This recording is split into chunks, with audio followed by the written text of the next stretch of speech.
tu regresses. Quand tu transgresses la loi, les préceptes, tu regresses. On lui a dit, ne pars pas avec ces filles-là, les Philistins. Il y a beaucoup de filles d'Israël ici. Amen. Amen. Il n'a pas écouté la voix de son père. Il n'a pas écouté la voix de sa mère. C'est-à-dire qu'il transgresse les préceptes. Alors il recule, Samson recule. Il va reculer, il va regresser. Et il ne sera plus une grâce pour sa famille. Parce qu'ils seront marginalisés à cause de lui. On va se moquer d'eux à cause de lui. Il y a beaucoup de gens qui devraient être des grâces pour leur famille. Amen. Amen. Par la prostitution, par la débauche. Ils ont traduit, ils ont détruit des grâces des familles. 4e semaine, régression spirituelle par la débauche. Et vous savez, je vous donne quelque chose, un secret. Je suis au milieu des jeunes, je dois dire ce qu'il dit. Vous savez, mes frères, je vous donne un secret. Il y a 2 lieux, il faut faire attention. C'est la table et le lit. Amen. Hein? Dis à ta soeur, la table. Dis ça. Et le lit, le lit. Mbeto. Ah, moi je suis quinoa. Mbeto. Hein? Pourquoi je dis ça, la table et le lit? Vous savez, à table, il y a eu un monsieur, un grand roi. Quand il a bu, il a mangé. Il a dit à la fille d'Hérodiade, demande-moi tout ce que tu veux, même la moitié de mon royaume, je vais te donner. Amen. Et après, on lui a demandé la tête de Jean-Baptiste. Il était médusé, scrablé, il ne savait plus quoi faire, médusé, tétanisé. Il y a beaucoup des hommes à table, quand ils mangent, ils boivent. Par rapport. Il est en train de vendre les secrets à Ndagou. Ils vont déjà à la riva, à l'Yvon. Elle ne sait pas préparer, elle fait ceci. Elle dit ça, parce qu'il a bu. Par rapport. Il y a des gens qui prennent beaucoup de bière, à la fin, ils font beaucoup de promesses. Oh écoute, je te paye une parcelle. Même l'avion, je te paye. Il est à table, il a bu. Et là, il faut lui dire, écoute, tu as bu. Il est vivant. Qui? À table, les gens disent par rapport, sous la boisson. Et à Congo, il y a un concept qu'on dit, là où on prend la bière, c'est là où on drague les femmes. C'est là où on couche les femmes, c'est là où on prend la cigarette. Vous le direz, on l'a ri. Aba nuit na malavu. Aba sekela aba kendo. Aba nuit na fumu. Là où on prend la bière, on couche les femmes, on prend la cigarette. Combien de gens ont été victimes de viol après la boisson parmi nous? Amen. Amen. Combien de personnes ont été victimes de vol, de violences sexuelles, de violences physiques, après avoir bu? La régression, tu as transgressé. Ton corps est le temple de l'Esprit Saint, tu ne dois pas boire, mon frère. Pas beaucoup, il ne faut pas t'enivrer. Et au lit, c'est là où Samson l'a eu. Amen. Amen. Faites attention à ceux qui font des abréviations. Hein? Il y a Sam, on touche son Dieu. Dis-moi ton secret. Ce n'est plus Samson, il y a Sam. Hein? Il y a Sam. Ton secret c'est quoi? Il y a Sam. Hein? Il est vivant. Moi c'est Yadja.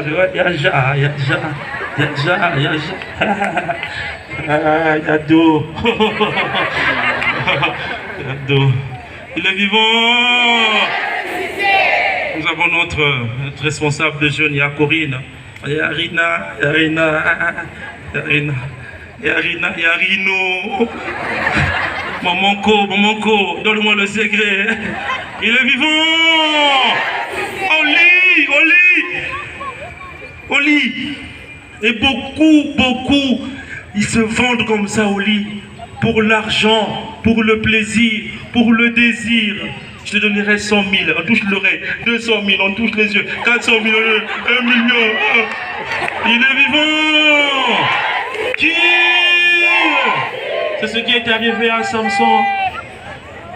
Régression spirituelle. Il a reculé. Il y a Sam, il y a son sang. On voit un vieux là, avec beaucoup de barbe. Il nous fait de suite, on dit, mon bébé, mon chouchou. Ah, c'est ton papa, je veux ton bébé, ton chouchou. Et c'est sa première fille, là, t'es après. Si sa première fille, toi tu as 18 ans, la première fille a 40 ans, tu dis, mon bébé, mon chouchou, mon doudou, mon bébé. Il est vivant en régression spirituelle. On regresse. Et après, 5e semaine, on nous a parlé de l'espérance. L'espérance chrétienne nous renvoie toujours à la vie éternelle. Amen. Lorsqu'on parle de l'espérance chrétienne, dans la spiritualité chrétienne, c'est toujours le désir de la vie éternelle. Mais je voudrais dire ceci, mes frères. Pour que notre espérance puisse croître, nous devons nous appuyer sur la parole de Dieu. Quels sont les vices qui s'opposent à l'espérance? Il y a le découragement, il y a la peur. Dans un village, il nous dit, Saint-Macaire, le diable était en train de vendre ses armes, ses fusils. Il a gardé un fusil qu'on appelait le découragement. On lui a demandé, mais pourquoi tu ne vends pas ce fusil? Il a dit, si je prends ça, je vends ça. Avec ce fusil-là, je peux récupérer tous les fusils que j'ai vendus. Parce que je vais tirer des balles qui portent sur le découragement. Ils seront découragés. Je veux prendre les fusils. Amen. Il a gardé. Ceux qui sont souvent découragés, désemparés, qui ont peur, reculent et s'opposent à l'espérance. Je prends Jean chapitre 21. Nous avons Pierre, découragé. Christ est mort. Il va repartir pécher. Dans Luc chapitre 5, Jésus lui dira, je ferai de toi le pécheur d'hommes, suis-moi. Il a suivi Jésus. Quand Jésus est mort, découragé, il dit à ses frères, moi je repars pécher. Et ils vont le suivre. Amen. Beaucoup de gens ont espéré avoir quelque chose. Quand ça ne vient pas, mon frère, dans le mot foi, dans fides, il y a fidélité. Il faut avoir la fidélité. Quand les gens sont découragés, ils font à leur tête. Pierre est reparti pécher. Quand les gens ont peur, ils s'enferment dans les chambres, dans la maison. Actes apôtres chapitre 2, les disciples se sont enfermés par peur. Parce que Christ est mort. Amen. Et vous savez quoi? Quand on est découragé, on attend une promesse. Ça ne vient pas. On avait dit, je vais me marier, non? Je vais travailler, non? Tu vas faire du n'importe quoi. C'est ce qui est arrivé à Abraham. Abraham avait la promesse qu'il aura un enfant.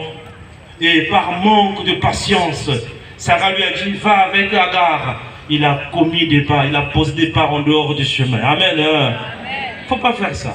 Les filles de Lot ont été déçues, découragées. Ils se sont dit, bon, nous sommes sortis de Sodome et Gomorrhe. Il n'y a plus d'hommes. Qu'est-ce qu'on va faire? Ces filles-là vont coucher avec leur père. Parce que l'âge est passé. Certains se disent, ah, moi l'âge passe, je peux sortir seulement avec un jeune. Non, ça n'existe pas. Hein? C'est d'abord l'homme qui est devant et la femme. Hein? Une sœur dans mon quartier, là, elle avait déjà 38 ans. Personne ne l'appelait. Nous, on avait appelé ça, bien sûr, là, on ne l'appelle pas souvent. Donc, je te mets seulement au coin de la oreillette, seulement. Pisse, pisse. Pisse, pisse. Hein? Tu m'as appelé? Oh, vous avez mon colo. Il est vivant. Quand on est découragé, on ne sait plus quoi faire. Ah, j'ai maintenant 40 ans. Même un jeune de 20 ans peut partir. Non, c'est pas possible.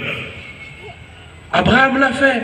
Découragé. Le découragement, la peur, il faut éviter. Sur l'espérance, il ne faut pas se décourager.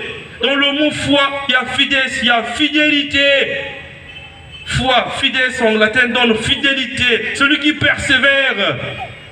Et les dangers, j'ai parlé de l'espérance, des dangers, des vices qui s'opposent à l'espérance. Il y a le découragement, il y a la peur. Et après, il y a, mes frères, la source où on peut s'appuyer pour faire grandir notre espérance. C'est la parole de Dieu. Amen. Parce que la foi vient de ce qu'on entend, et ce qu'on entend, c'est la parole de Dieu. Romains 10, 17. Vous savez, là où on vend la parole de Dieu, certains chrétiens passent. Hein? Il y a des maisons où tu arrives pour bénir une maison, ils ont des gros écrans. Mais la Bible, déchiquetée. Il y a des maisons qui n'ont pas de Bible. Est-ce que vous avez même des Bibles? On peut les voir, les Bibles, levez les Bibles.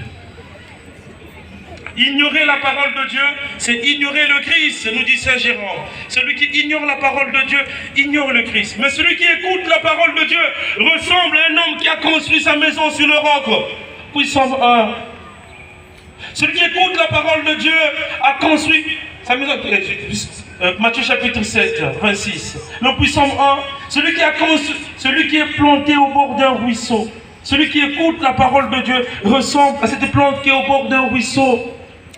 Celui qui écoute la parole de Dieu est mon frère et ma soeur. Pour faire grandir l'espérance en nous, nous sommes appelés à nous appuyer sur la parole de Dieu.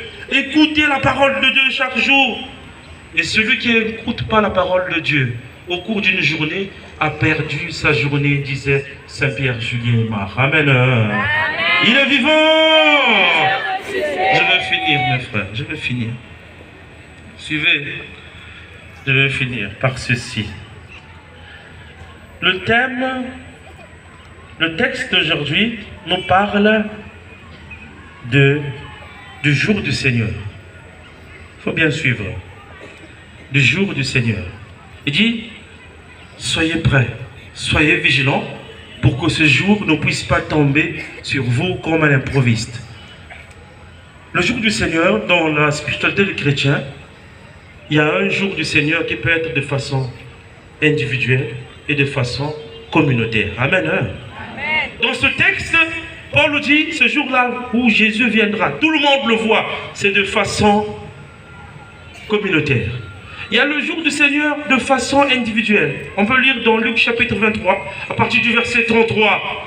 Le monsieur à la croix, il va dire à Jésus, quand tu seras dans ton royaume, quand tu viendras inaugurer ce jour-là, souviens-toi de moi. Jésus lui dira, ce jour même, aujourd'hui, ce soir, tu seras avec moi dans le ciel. Amen. Ce qui signifie, lorsqu'on parle de l'eschatologie, donc la science des fins dernières, on nous dit ceci. Il y a ceux qui attendent le dernier jour du jugement des vivants et des morts. Il y a ceux qui, le même jour, il est mort, il est parti au ciel. Amen. Il est vivant. Mais qu'est-ce qui se passe? Aujourd'hui, les difficultés que nous avons, on a lu le 3e jour, 4e jour, on parle des difficultés. Les difficultés nous font perdre l'idée du royaume des cieux. Les difficultés. Les plaisirs, les envies nous font perdre l'idée du royaume des cieux. Quand les gens viennent voir le prêtre au bureau, les jeunes, ce qu'ils veulent, c'est se marier, travailler, qu'on puisse France, qu'on puisse Angleterre, qu'on puisse Allemagne, qu'on puisse Italie. Personne ne demande, mon père, moi je veux avoir la vie éternelle. Je veux ce jour-là. Parce que ce jour commence maintenant. La vie éternelle est définie comme le déjà là, mais pas totalement encore. C'est Pierre qui va dire dans Luc chapitre 18, verset 18 et plus, qui va demander à Jésus. Et nous qui avons tout quitté, qu'est-ce que nous allons avoir? Jésus lui dira, vous aurez cela maintenant et dans les jours qui viennent.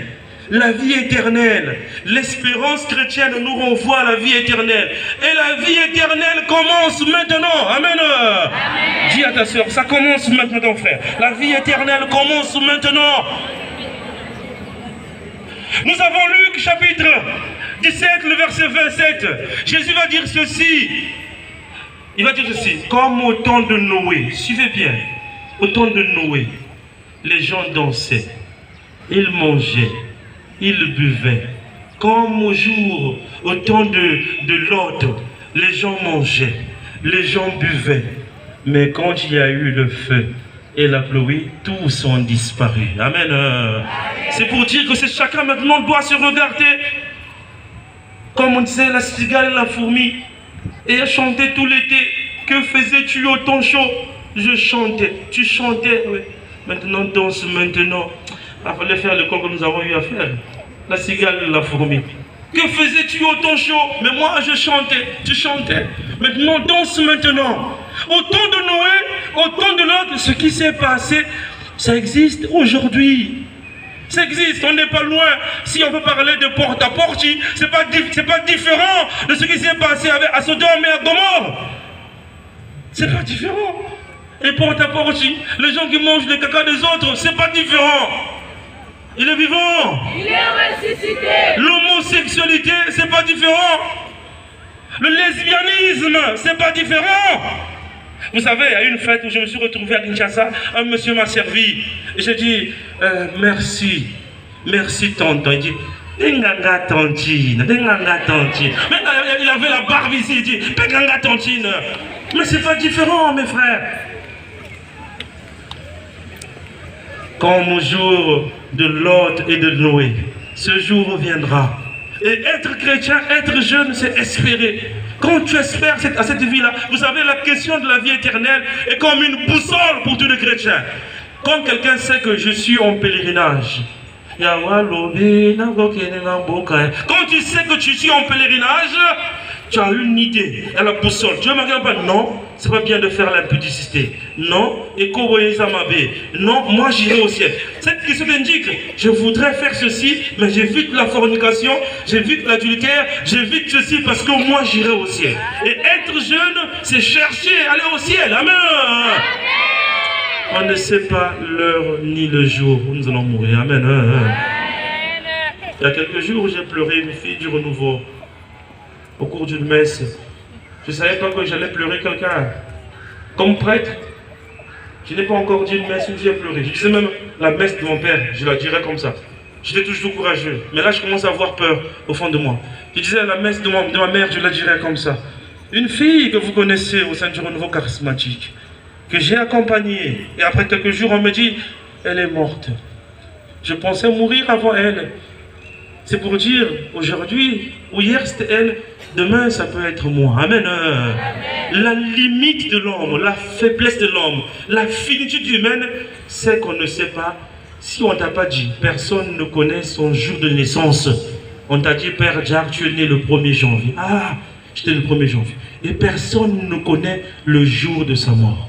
On peut être ici, après 16 h, après 17 h, dire, le Père Jack est mort. Ah, voilà pourquoi quand je l'ai prêché à Sainte-Anne, à Oumelaki, c'était son dernier jour. Il avait mis du temps. Il est vivant. Qui? Donc chacun ne sait pas quand est-ce qu'on va mourir, mon frère. D'abord, quand tu es venu, Père, on t'a dit, toi tu es né le 3 novembre. Tu ne savais pas. Et tu ne sais pas quand. On va écrire sur ta tombe est née en janvier, mort en 2014. C'est la finitude humaine. Et là, chacun doit prendre conscience que je veux aller au ciel. Je dois fuir le péché. Je dois fuir l'ivrognerie. Amen. Et si chacun de nous prend conscience du péché, fuir le péché, je pense que nous serons des sarments. Et Jésus dit, tout sarment qui est attaché à moi porte du fruit. Amen. Et tout ce que vous aurez demandé, vous l'aurez au nom de... Au nom de... Amen, amen, amen, amen, amen, amen, amen, amen. Je finis par là. Que le Seigneur vous bénisse.